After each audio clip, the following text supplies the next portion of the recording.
ਜੀ ਵੀਰ, ਜਦੋਂ ਮੈਂ 3-4 ਮਹੀਨੇ ਪਹਿਲੇ ਇੰਟਰਵਿਊ ਕਰ ਰਿਹਾ ਸਾਂ ਜ਼ਬਾਨ ਦੇ ਮੁੱਦੇ ਉੱਤੇ, ਤੇ ਉਹਨਾਂ ਦਿਨਾਂ ਦੀ ਗੱਲ ਹੈ। ਮੇਰਾ ਖਿਆਲ ਸੀ ਕਿ ਮੁਖਤਲਿਫ ਮਕਾਤਬੇ ਫਿਕਰ ਨਾਲ ਗੱਲ ਕੀਤੀ ਜਾਏ ਇਸ ਮੁੱਦੇ ਦੇ ਉੱਤੇ ਕਿ ਪਾਕਿਸਤਾਨ ਦੀ ਜਿਹੜੀ ਅਕਸਰੀਤੀ ਕੌਮ ਹੈ ਔਰ ਅਕਸਰੀਤੀ ਸੂਬਾ ਹੈ, ਉਹਦੀ ਜ਼ਬਾਨ ਕਿਉਂ ਨਹੀਂ ਪੜ੍ਹਾਈ ਜਾਂਦੀ। ਔਰ ਇਹਦੇ 'ਚ ਮੈਂ ਮੁਖਤਲਿਫ ਲੋਕਾਂ ਨੂੰ ਟੱਚ ਕੀਤਾ। ਤੁਹਾਨੂੰ ਪਤਾ ਹੈ ਪਰਵੇਜ਼ ਹੂਦ ਭਾਈ ਪੰਜਾਬੀ ਨਹੀਂ ਨੇ, ਫਿਰ ਇਸੇ ਤਰ੍ਹਾਂ ਹੋਰ ਬਹੁਤ ਸਾਰੇ ਗੈਰ ਪੰਜਾਬੀ ਜਿਹੜੇ ਦਾਨਿਸ਼ਵਰ ਸਨ ਜਾਂ ਐਕਟਿਵਿਸਟ ਕਹਿ ਲਓ, ਉਹਨਾਂ ਦੇ ਵੀ ਮੈਂ ਵਿਊਜ਼ ਲਏ ਇਹਦੇ ਵਾਸਤੇ।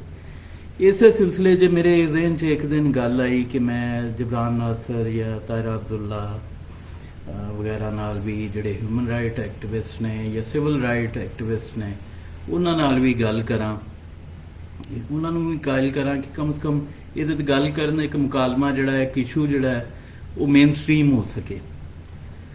ਸੋ ਮੈਂ ਉਹਨਾਂ ਨੂੰ ਕਾਲ ਕੀਤੀ, ਜਬਰਾਨ ਨੂੰ, ਔਰ ਜਦੋਂ ਮੈਂ ਕਾਲ ਕੀਤੀ ਤੇ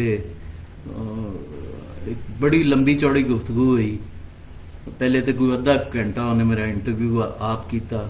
ਮੈਂ ਉਹਨੂੰ ਦੱਸਿਆ ਕਿ ਮੈਂ ਕਿਹਾ ਇਸ ਮੁੱਦੇ 'ਤੇ ਮੈਂ ਗੱਲ ਕਰਨਾ ਚਾਹੁੰਦਾ, ਔਰ ਮਕਸਦ ਸਿਰਫ ਇਹ ਹੀ ਹੈ ਕਿ ਤੁਹਾਨੂੰ ਲੈਣ ਦਾ ਕਿ ਸਾਡਾ ਜਿਹੜਾ ਮੁੱਦਾ ਹੈ ਇਹ ਮੇਨ ਸਟ੍ਰੀਮ ਹੋ ਸਕੇ। ਔਰ ਤੁਸੀਂ ਲੋਕ ਚੁੱਕੇ ਫਰੀडम ਆਫ ਐਕਸਪ੍ਰੈਸ਼ਨ ਵਾਸਤੇ ਗੱਲ ਕਰਦੇ ਹੋ ਔਰ ਸ਼ਖਸੀ ਆਜ਼ਾਦੀਆਂ ਵਾਸਤੇ ਜਦੋਜਹਿਦ ਕਰਦੇ ਹੋ, ਤੇ ਇਹ ਤਾਂ ਇੱਕ ਬੜੀ ਬੁਨਿਆਦੀ ਚੀਜ਼ ਹੈ। ਔਰ ਡੈਮੋਕ੍ਰੇਸੀ ਦੀ ਤੁਸੀਂ ਗੱਲ ਕਰਦੇ ਹੋ, ਉਹਦੇ ਵਿੱਚ ਵੀ ਇਹ ਬਹੁਤ ਬੁਨਿਆਦੀ ਚੀਜ਼ ਹੈ ਕਿ ਅਕਸਰੀਅਤ ਦਾ ਜਿਹੜਾ ਰਾਈਟ ਹੈ, ਫਰੀडम ਆਫ ਐਕਸਪ੍ਰੈਸ਼ਨ ਹੈ, ਔਰ ਫਰੀडम ਆਫ ਐਕਸਪ੍ਰੈਸ਼ਨ ਦੀ ਜਿਹੜੀ ਬੁਨਿਆਦ ਹੈ ਜ਼ੁਬਾਨ, ਉਹਦੇ ਉੱਤੇ ਤੁਸੀਂ ਲੋਕ ਗੱਲ ਨਹੀਂ ਕਰਦੇ।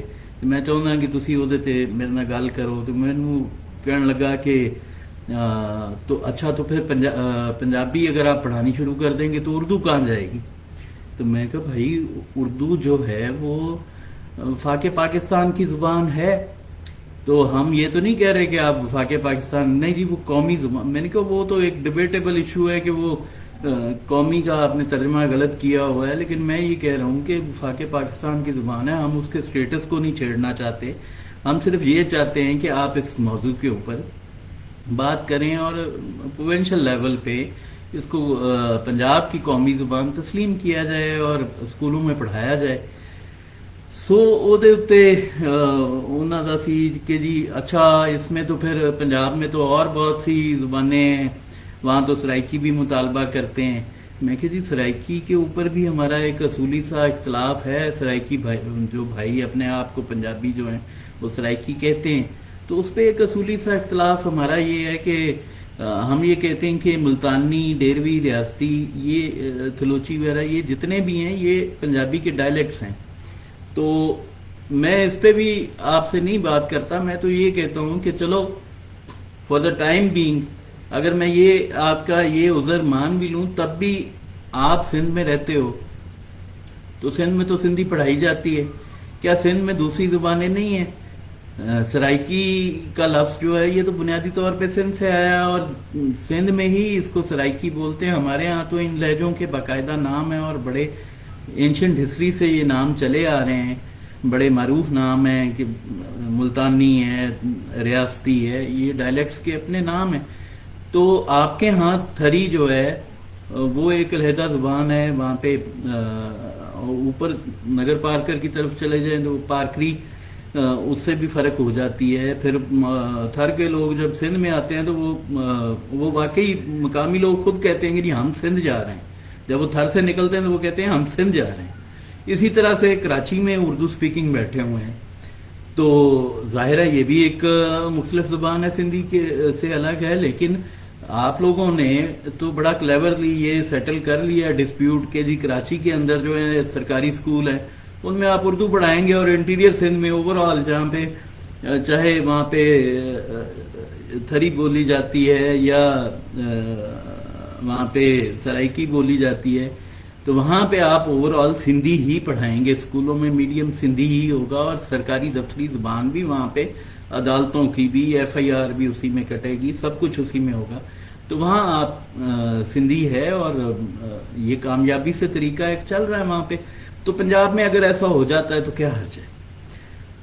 सो खैर उन्होंने ਇਹਦੇ ਤੇ बड़े सवाल जवाब उन्होंने किए कि देखें राब्ते की ज़ुबान है, ਉਹਦੇ ਤੇ ਵੀ ਮੈਂ ਉਹਨਾਂ ਨੂੰ अर्ज किया, मैं क्या जी राब्ते की ज़ुबान तो इसलिए है कि बांग्लादेश के साथ पाकिस्तान बना था, तो बांग्लादेश की चूंकि सरहदें पाकिस्तान से नहीं मिलती थी इन 4 सूबों से, तो इसलिए हमें राब्ते की ज़ुबान की ज़रूरत थी।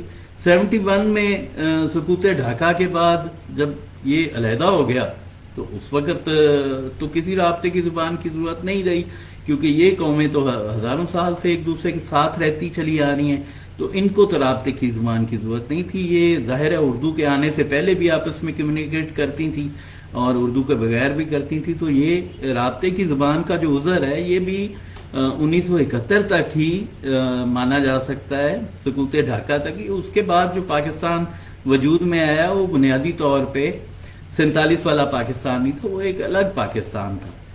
सो खैर इसके बावजूद मैं उन्होंने कहा जी कि इसके बावजूद जो है वो हम उर्दू को छेड़ने को तैयार नहीं हैं। हम नहीं कहते कि आप उर्दू को ख़त्म कर दें, आप इसको वफाकी ज़ुबान रखें। सो उन्हें खैर 1 घंटा गल करके मेरे नाल ते उन्हें कहा कि जी काज़मी साहब ऐसा है कि देखिए मेरा ये सब्जेक्ट नहीं है, तो मैं इस पे जस्ट मुझे तैयारी की ज़रूरत है, और दूसरा आपको पता है कि नाम बड़ा अहम होता है, तो मेरा एक नाम है कि मैं एक अच्छा स्पीकर हूँ और बड़ा अच्छा बोलने वाला हूँ, आर्गूमेंट बड़ा अच्छा करने वाला हूँ, तो मुझे आप इसके लिए 1 हफ्ता दें। मैं कह जी आप बहुत वधिया गल है, तुसी ले लो 1 हफ्ता। मैं उन्होंने खैर साडा तय पाया कि जी उस दिन संडे सी, उन्हें कहा जी ਜਿਹੜਾ ਕਮਿੰਗ ਸੰਡੇ ਉਹਨੂੰ ਤੁਸੀਂ ਮੈਨੂੰ ਕਾਲ ਕਰਨਾ ਔਰ ਅਸੀਂ ਉਹਦੇ ਤੇ ਗੱਲ ਕਰਾਂਗੇ ਆਪਸ 'ਚ। ਮੈਂ ਕਿਹਾ ਜੀ ਠੀਕ ਹੈ, ਬਹੁਤ ਵਧੀਆ ਹੋ ਗਿਆ। ਔਰ ਮੈਂ ਇੰਤਜ਼ਾਰ ਕਰਦਾ ਰਿਹਾ। ਖੈਰ ਜੀ ਸੰਡੇ ਨੂੰ ਅਸੀਂ 2 ਵਜੇ ਜਾਂ 3 ਵਜੇ ਲਾਈਵ ਹੋਣਾ ਸੀ, ਉਹਨਾਂ ਦੀ 12 बजे कॉल आ गई कि जी मैं तो वो कोई काज़मी साहब सॉरी मैं आज नहीं कर सकूँगा, वो असल में मुझे अपने ससुराल में जाना है आज, तो मैं वहाँ पे मतलब ये फ़ोन कॉल वैसे तो अनएथिकल है कि मैं फ़ोन कॉल डिस्कस करा, लेकिन ਜਦੋਂ कोई बंदा इंज दी चीज़ करे और escape करे और लेम एक्सक्यूज़ दे तो फिर शायद ਉਹਨੂੰ ਦੱਸ ਦੇਣਾ भी बेहतर ਹੁੰਦਾ है कि वो मैं कह जी कोई इशू नहीं है, फिर भी कोई मसला नहीं है, आप अपने घर के काम करें, हमें कुछ जल्दी नहीं है, मैं फिर कर दूंगा, आपको कल कर दूंगा। उनका नहीं कल नहीं अगले संडे कर लें, मैं सारा हफ्ता बहुत बिजी रहता हूँ वर्किंग डेज में, तो अगले सैटरडे को कर लेते हैं। मैं अगले सैटरडे का कर लिया।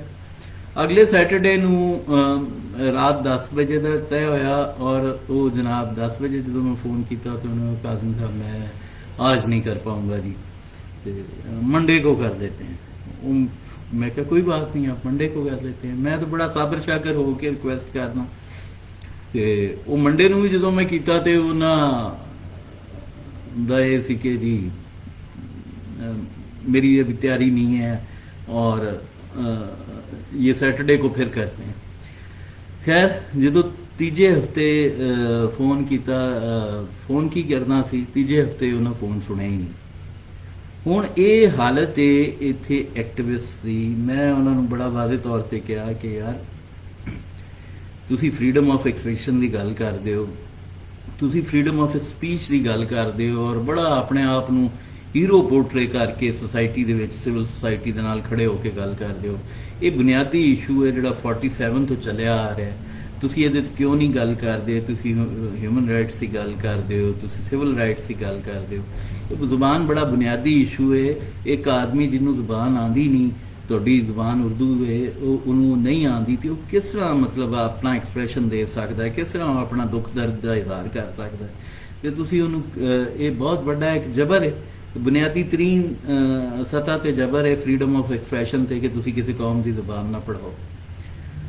ਤੇ ਲੇਕਿਨ ਉਹ ਇਹਨਾਂ 'ਚੋਂ ਇਹ ਲੋਕ ਸਿਰਫ ਉਹ ਜਿਹੜੇ ਇਸ਼ੂਜ਼ ਜਿਹੜੇ ਪੇਸਟਰੀ ਟਾਈਪ ਇਸ਼ੂਜ਼ ਹੁੰਦੇ ਨੇ, ਮਿਸਾਲ ਦੇ ਤੌਰ ਤੇ ਕੋਈ ਅਕਲੀਅਤ ਹੈ, ਕੋਈ ਕ੍ਰਿਸਚਨ ਵੂਮਨ ਹੈ, ਕੋਈ ਕ੍ਰਿਸਚਨ ਹੈ, ਉਹਦੇ ਵਾਸਤੇ ਖੜੇ ਹੋ ਜਾਣਗੇ ਕਿਉਂਕਿ ਉਹਨੂੰ ਇੰਟਰਨੈਸ਼ਨਲ ਮੀਡੀਆ ਬਹੁਤ ਅੱਛਾ ਕਵਰ ਕਰ ਲੈਂਦਾ ਹੈ। ਕੋਈ ਹਿੰਦੂ ਹੈ ਪਾਕਿਸਤਾਨ 'ਚ ਰਹਿੰਦਾ ਤੇ ਉਹਨੂੰ ਇਹ ਕਵਰ ਕਰ ਲੈਣਗੇ, ਉਹਦੇ ਵਾਸਤੇ ਬੋਲਣਗੇ। ਔਰ ਇਹ ਅਕਲੀਅਤਾਂ ਦੇ ਇਸ ਹੱਦ ਤੱਕ ਜਾਂਦੇ ਨੇ ਕਿ ਉਹ ਅਗਰ ਗਲਤ ਵੀ ਹੋਣ ਜ਼ਾਹਿਰ ਹੈ ਅਸੀਂ ਅਗਰ ਮੁਸਲਮਾਨ ਹਾਂ ਤੇ ਅਸੀਂ ਵੀ ਗਲਤ ਹੋ ਸਕਦੇ ਹਾਂ, ਅਸੀਂ ਵੀ ਇਨਸਾਨ ਹਾਂ, ਉਹ ਵੀ ਇਨਸਾਨ ਨੇ। ਇਨਸਾਨ ਖਤਾ ਦਾ ਪੁਤਲਾ ਹੈ। ਕਿਸੇ ਮੁੱਦੇ ਤੇ ਅਸੀਂ ਗਲਤ ਹੋ ਸਕਦੇ ਹਾਂ, ਸਾਡੇ ਮੁਸਲਮਾਨ ਗਲਤ ਹੋ ਸਕਦੇ ਨੇ, ਕਿਸੇ ਹਿੰਦੂ ਗਲਤ ਹੋ ਸਕਦਾ, ਕਿਸੇ ਤੇ ਕ੍ਰਿਸਚਨ ਗਲਤ ਹੋ ਸਕਦਾ। ਲੇਕਿਨ ਇਹਨਾਂ ਦੀ ਜਿਹੜੀ ਸਿਲੈਕਸ਼ਨ ਹੁੰਦੀ ਹੈ ਉਹ ਅਕਲੀਤਾਂ ਹੁੰਦੀਆਂ ਨੇ, ਔਰ ਇਸ ਤਰ੍ਹਾਂ ਦੇ ਕੋਈ ਜਿਹੜੇ ਪੇਸਟਰੀ ਟਾਈਪ ਔਰ ਕਮਰਸ਼ੀਅਲ ਲਿਬਰਲਸ ਵਾਲੇ ਇਸ਼ੂਜ਼ ਹੁੰਦੇ ਨੇ, ਉਹ ਹੁੰਦੇ ਨੇ। ਜੈਨੂਅਨ ਇਸ਼ੂਜ਼ ਦੇ ਉੱਤੇ ਇਹ ਲੋਕ ਗੱਲ ਨਹੀਂ ਕਰਦੇ। ਰੱਬ ਰੱਖਾ, ਆਪਣਾ ਖਿਆਲ ਰੱਖਿਆ ਜੀ।